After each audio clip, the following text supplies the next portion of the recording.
நண்பா தளபதி தொண்டர்கள் எல்லாத்துக்குமே வணக்கம். இந்த அமீர் மாமா எப்பயுமே வந்து நம்ம தளபதி விஜய் மேல வன்மத்திலே இருந்துட்டு இருப்போம். அதனாலேயே எல்லாரும் போட்டு அடேன்னு அடிப்பாங்க. இன்னைக்குமே வந்து தேவலாம ஒரு வசனம் சொல்லி செருப்படி வாங்கிட்டு இருக்காரு. அது மட்டும் கிடையாது, தூக்கி உள்ள வைக்கிற அளவுக்கு தான் இந்த ஆளோட பேச்சு இருந்துட்டு இருக்கு. ஃபர்ஸ்ட் ஆஃப் ஆல் வந்து என்ன நடந்திருக்கு, எதுக்கு வந்து நம்ம அமீர் மாமா போட்டு எல்லாம் அடிக்கிறாங்கன்றது வந்து நான் இந்த வீடியோல சொல்றேன். வீடியோ வந்து கடைசி வரைக்கும் பாருங்க. ஜனநாயகன் படம் இன்னைக்கு உலகம் முழுக்க வந்து பிரம்மாண்டமா ரிலீஸ் ஆயிருக்கு, நல்ல வரவேற்பும் பெற்றுட்டு இருக்கு. ஆனா அது விஷயம் கிடையாது. ஜனநாயகன் படம் 2 மாசத்துக்கு முன்னாடி வந்து இணையதளத்தில் வந்து லீக் ஆயிடுச்சு. அந்த படத்தை 1 கோடிக்கு மேல உள்ளவங்களும் பார்த்துட்டாங்க. அதுல சினிமா நட்சத்திரங்கள், சினிமா இயக்குநர்கள் வந்து பார்த்துட்டாங்க. அதுல ஒருத்தவன் தான் இந்த அமீர்.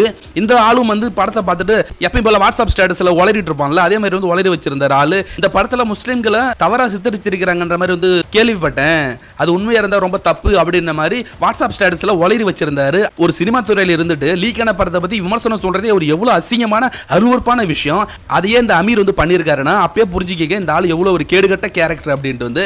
இப்ப அது விஷயம் கிடையாது. அந்த ஒரு விஷயம் அப்படின்றது நம்ம ஹச்வினோத்தை நிறைய வந்து பாதிச்சிருக்கு. ஏன்னா சினிமா துறையில் உள்ளவரே வந்து இந்த மாதிரி தவறான கருத்துக்களை வந்து பரப்பிட்டு இருக்காரு அப்படின்னு வந்து அவர் ரொம்ப வந்து கஷ்டப்பட்டு இருக்காரு. சமீபத்தில் கொடுத்த ஒரு இன்டர்வியூல கூட வந்து வினோத் வந்து சொல்லியிருந்தாரு, அமீர் சார் சொன்னது வந்து ரொம்ப கஷ்டமா இருந்துச்சு.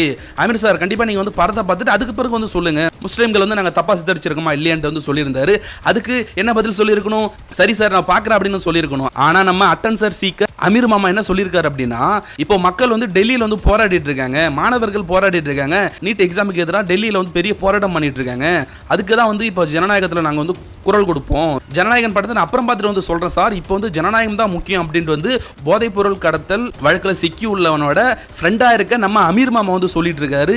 திமுக சொம்பு தூக்கி அமீர் மாமா போதைப் பொருள் இது போல தொடர்புல உள்ளவங்க கூட வந்து தொடர்புல இருப்பாரு. அப்ப மாணவர்கள் பாதிக்கப்படுவாங்களே, அதெல்லாம் இந்த ஆளுக்கு வந்து தெரியாது. இந்த ஆள் வந்து ஒரு அரசியல் பச்சோந்தி, தளபதி விஜய் மேல வன்மத்துல இருக்க ஒரு ஆளு. அதனாலேயே அப்பப்ப எல்லாரும் செருப்பு கட்டி அடின்னு அடிப்பாங்க சோசியல் மீடியால. நான் மாமான்னு சொன்னதும் தப்பா நினைச்சுங்க. அது ஏன் மாமான்றது வந்து அங்கிள், என்னை விட ஒரு பெரியவர்ன்றதுக்காக அங்கிள் தான் வந்து மாமான்னு சொன்னேன். சோ இந்த ஆளை பத்தி என்ன நினைக்கிறீங்கன்றத கமெண்ட்ஸ்ல சொல்லுங்க. சப்ஸ்கிரைப் பண்ணாதவங்க சப்ஸ்கிரைப் பண்ணுங்க.